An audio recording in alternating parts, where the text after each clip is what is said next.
Hi, I'm Ali Asghar Zaidi. I work as a computer architect in deep learning at Micron.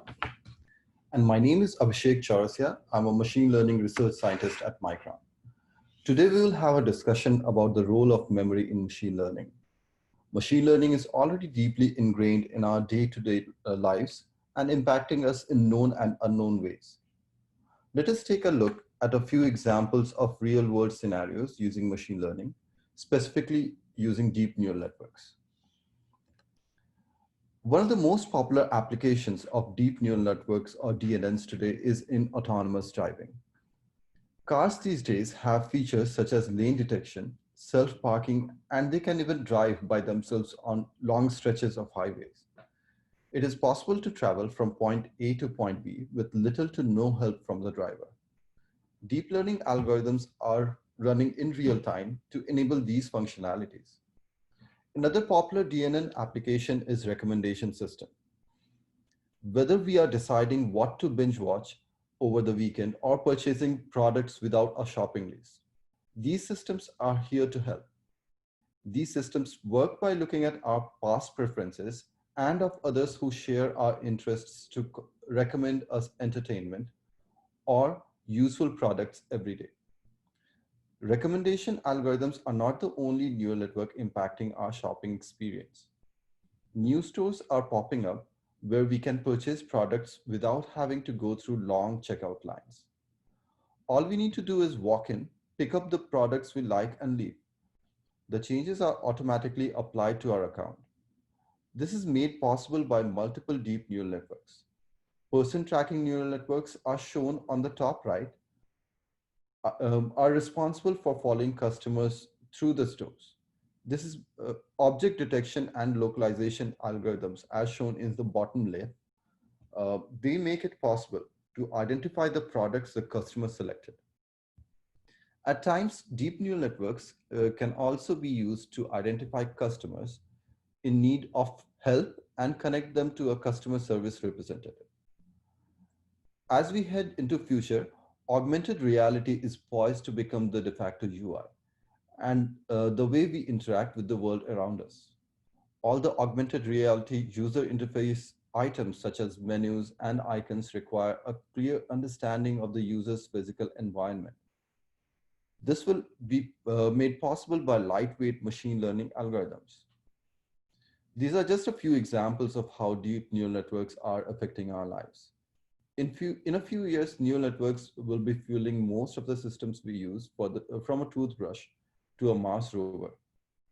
Now that we understand the importance of deep neural networks, let us take a look under the hood as to what is involved in running these algorithms. Deep neural networks are massive algorithms made up of several cascaded arithmetic layers. Each arithmetic layer performs different functions such as convolution, max pooling, fully connected, nonlinearity, normalization, etc. In a neural network, each of these functions provides some qualitative benefits resulting in the final output. For example, the convolution layer generally act as learned filters that extract various characteristics from different parts of the image.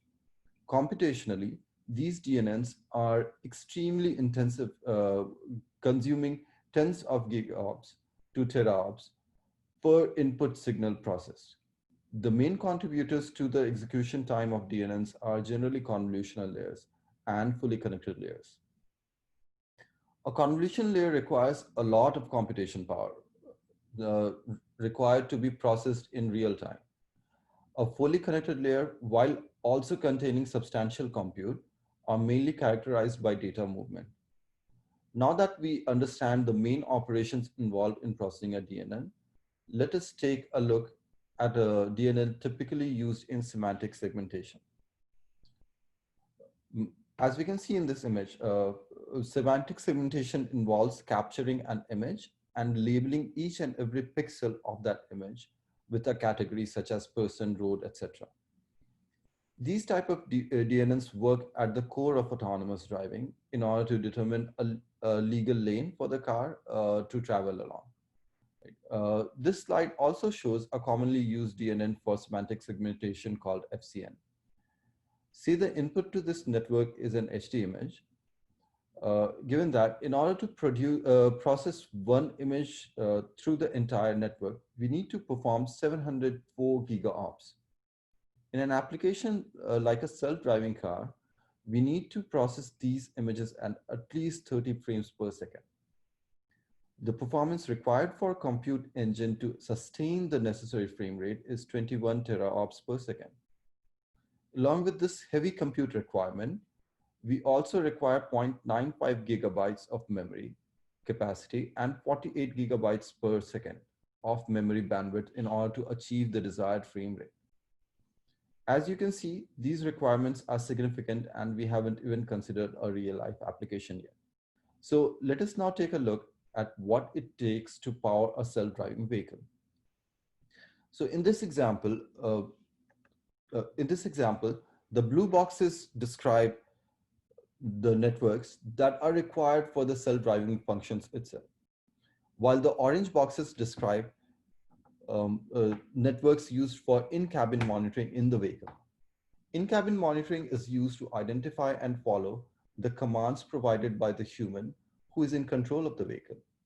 Apart from these, there will also be additional neural networks providing the infotainment systems that will keep riders entertained. The most basic system capable of controlling a self-driving car will need to have at least 4 cameras covering entire 360-degree view.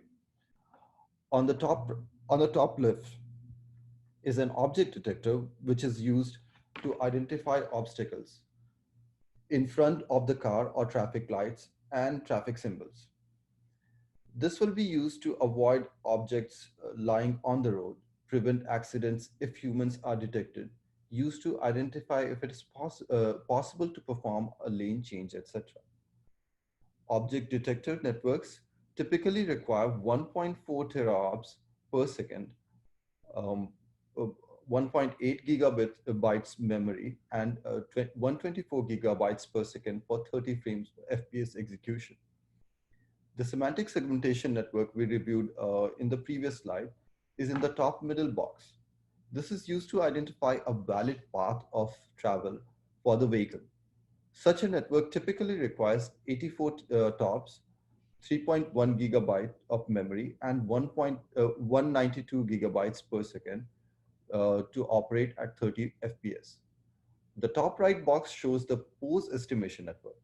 This is critical network that is used to identify and predict the actions of humans and other living organisms in the surrounding. Say this network sees a cat running along the sidewalk close to the road. It will predict that the cat will step onto the road and slow down in order to avoid an accident.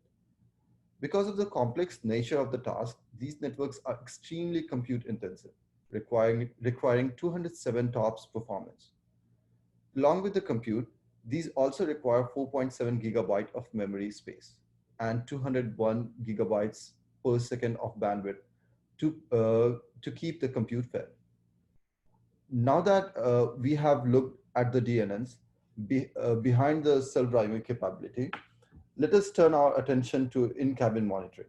In-cabin monitoring is necessary in self-driving cars to identify who is in charge of the car and follow their commands. It requires another pose estimation network, which will be used to identify the state of the riders and the visual commands provided by the owners. There is also a voice command network, which will be used to decipher any audio commands from authorized individuals. The voice command network is usually LSTM based and consists of multiple fully connected layers shown earlier. Quick response time is needed since these commands could be safety related. So as a result, 7 milliseconds latency is considered acceptable. The network requires only 0.55 TOPS to process. However, due to the enormous amount of data transfer for fully connected networks, this DNN requires almost half a terabyte per second of memory bandwidth to meet the latency requirement. Now, Ali will now explain the implication of this real-life system and possible future solutions. Thanks, Abhishek. As we saw in the previous example, the simplest implementation of a complex application, such as a self-driving car, can involve multiple neural networks running concurrently, resulting in high system requirements. Summing the requirements from the previous slide, we get a total processing performance requirement of 345 TOPS from an AI accelerator. It is evident that we need a low power and highly scalable architecture for accelerating DNN workloads. The net memory requirement for DNNs in an autonomous vehicle is 11.3 gigabytes. This, of course, necessitates techniques to reduce the memory footprint of the existing DNN algorithms and also requires improvements in memory density. Finally, the above example requires a massive 1.12 terabytes per second of memory bandwidth to execute at an acceptable rate for safe operation. This bandwidth requirement is possible to achieve only with state-of-the-art memory and consumes significant power.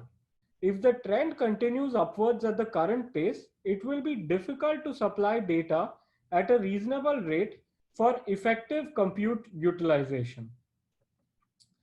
Let us now talk about the techniques that are available to tackle these massive requirements, and also what can be done in the future in order to resolve these.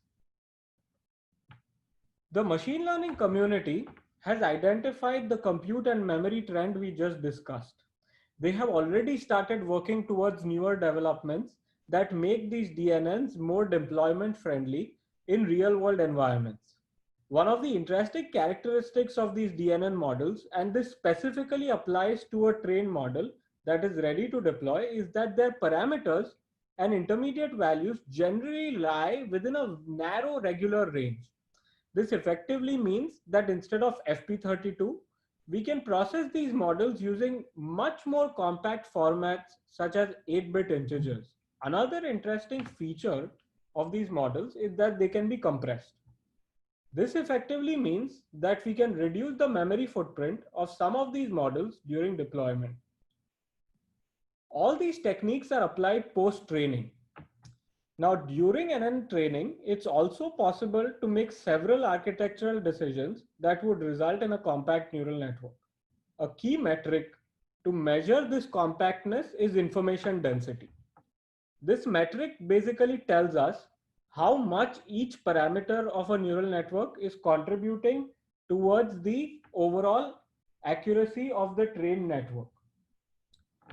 At a desired accuracy, a higher value of information density implies that the NN has fewer unnecessary computations and fewer data transfers. Let us take a look at the information density of some of the existing localization networks. So in the plot on the left-hand side, the diameter of each blob represents the number of parameters. On the x-axis, we have the number of operations in gigaops, and on the y-axis, we have the mean average precision for the network. Keeping in mind the compute and the memory requirement, along with the desired accuracy, we designed a neural network architecture in-house. This network was able to achieve near state-of-the-art MAP with the number of operations and parameters that were very close to the YOLO V3 tiny network.